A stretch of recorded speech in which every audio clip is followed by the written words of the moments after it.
जी वकील साहब, ये बताएं कि प्रॉपर्टी की फ़र्द या रजिस्ट्री को कैसे चेक किया जाए कि क्या ये असली है या नकली। जी, प्रॉपर्टी से मुतल्लिक जो है वो फ़र्द जो है वो 2 किस्म की फ़र्द होती है। एक होती है फ़र्द बेह और एक होती है फ़र्द रिकॉर्ड। फ़र्द बेह से ये रिलेटेड होता है कि जब भी आपने कोई प्रॉपर्टी अपनी सेल करनी हो,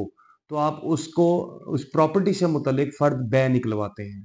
जिसको हम उसके बाद प्रॉपर्टी को सेल करने के हकदार होते हैं। और फ़र्द रिकॉर्ड जो होती है, वो आपने जस्ट अपनी प्रॉपर्टी से रिलेटेड जो पटवार खाने में रिकॉर्ड आपका पड़ा है, उस रिकॉर्ड की वेरिफिकेशन के लिए आप रिकॉर्ड निकलवाते हैं, फर्द रिकॉर्ड निकालते हैं।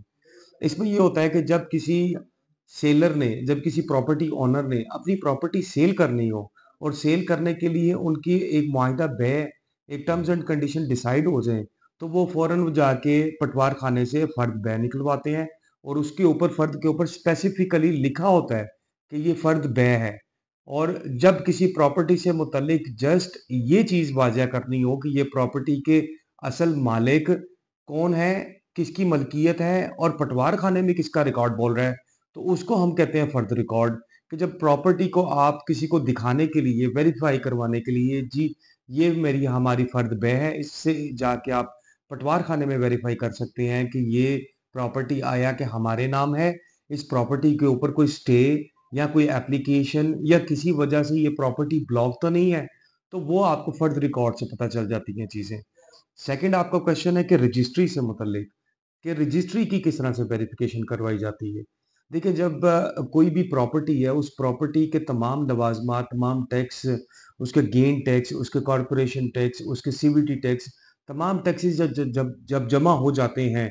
तो उसके बाद रजिस्ट्रार, जो कि मुतलका इलाके का रजिस्ट्रार होता है, उसके पास जाया जाता है और उसके पास जाके अपनी जो रजिस्ट्री होती है, जिसके ऊपर प्रॉपर स्टैम्प ड्यूटी होती है, प्रॉपर सीवीटी टैक्सेस होते हैं, प्रॉपर कॉरपोरेशन टैक्स अदा करने के बाद जो रजिस्ट्रार होता है, वो सारी चीज़ों को देखने के बाद उस रजिस्ट्री को वेरीफाई कर देता है और उसके ऊपर स्टैंप लगा देता है कि ये रजिस्ट्री ओरिजिनल है और पास्ड है। जब ये चीज़ें हो जाती हैं, तो तब आपकी रजिस्ट्री एक वैलिड रजिस्ट्री बन जाती है। अब आपने जब इस रजिस्ट्री की वेरिफिकेशन करवानी है, तो आपके पास एक स्टेप जो है वो पटवार खाना है कि आप हल्का पटवारी के पास जाते हैं, उनको कहते हैं कि ये रजिस्ट्री है, आप चेक कर दें कि ये रजिस्ट्री आपके रिकॉर्ड में मौजूद है कि नहीं है। समटाइम्स होता है ऐसी है कि पटवार खाने में रिकॉर्ड में मौजूद हो जाती है, लेकिन वो रजिस्ट्रार के पास मौजूद नहीं होती। इसलिए आपने सेकंड स्टेप ये करना है कि आपने उसी रजिस्ट्री को लेके आपने मुतलका रजिस्ट्रार जो है उसके पास लेके जाना है और वहां से वेरीफाई करवाना है कि ये ओरिजिनल है कि नहीं। जब ये दो लोग आपको वेरीफाई कर देंगे अपने खाता जात में से, अपने रजिस्टरों में से देख के कि ये जो रजिस्ट्री आप जिसकी वेरिफिकेशन के लिए आए हैं, ये ठीक है कि नहीं। अगर वो आपको कह दें कि ये रजिस्ट्री हमारे पास रजिस्टर्ड है और ये वैलिड है, इस पे किसी किस्म का कोई स्टे, कोई ऑर्डर, कोई किसी वजह से ये रजिस्ट्री रोकी नहीं गई है, तो वो आप खरीदारी कर सकते हैं ऐसी रजिस्ट्रियों की और ऐसी फर्द से आप वेरीफाई कर सकते हैं कि ये जो प्रॉपर्टी है वो वैलिड है कि नहीं है।